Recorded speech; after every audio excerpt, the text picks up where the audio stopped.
আমরা সামাজিক যোগাযোগ মাধ্যম খুললেই দেখতে পাই এরকম যে জামাত বিরোধী দলের জায়গা থেকে ঠিকঠাক ফাংশন করতে পারছে না, অর্থাৎ সমালোচনা ঠিকঠাক করতে পারছে না, এই অভিযোগ করা হয়, আপনাদের অনেকের পক্ষ থেকে করা হয়।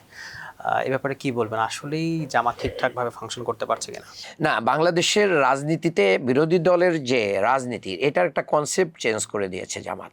সেই কনসেপ্টটা হচ্ছে সকল ব্যাপারে একসময় বিরোধী দলরা সব ব্যাপারে বিরোধিতা করত। জামাত বলছে না, সরকার যেটা ভালো কিছু করে আমরা বরঞ্চ সরকারকে সেই ব্যাপারে সহযোগিতা করব।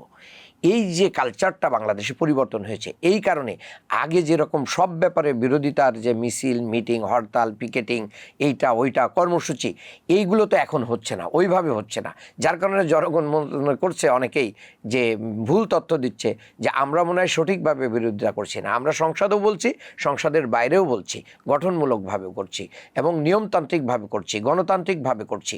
যার কারণে ওই পূর্বের সেই আচরণ আমাদের ভিতরে নাই। রাজনীতিতে এটা একটা বাংলাদেশ জামাত ইসলামের গুণগত পরিবর্তন দেশের মানুষের জন্য। এই বলাটা মানে মানুষের কি উপকারে আসছে? মানে অবশ্যই উপকারে আসবে। এটার যে মানে যে বেনিফিট, এটা জনগণ আর কিছুদিন পরে যে পাবে। কারণ আমরা এটাকে কেন্দ্র করে আজকে বাজেট ঘোষণা হয়েছে, যেদিন বাজেট পাস হবে আমাদের তো 1-2 দিন হরতাল করা উচিত, তাই না? তো আমরা তো সেই জাতীয় কর্মসূচি দিচ্ছি না। আমরা ওই সংঘাতের রাজনীতি এবং দেশবিরোধী রাজনীতি, যদি সরকার সীমা ছাড়িয়ে যায় সেখানে আমরা সেটা করব।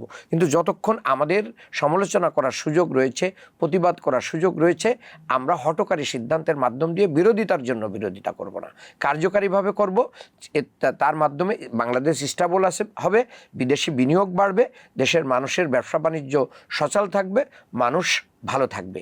এটার মাধ্যম দিয়ে আমরা একসময় সরকারকে বাধ্য করব, সমালোচনার মাধ্যম দিয়ে তোমাকে পরিবর্তন করতে হবে। এবং মিডিয়ার এখানে একটা বড় ধরনের দায় রয়েছে, সাদাকে সাদা বলা, কালোকে কালো বলা।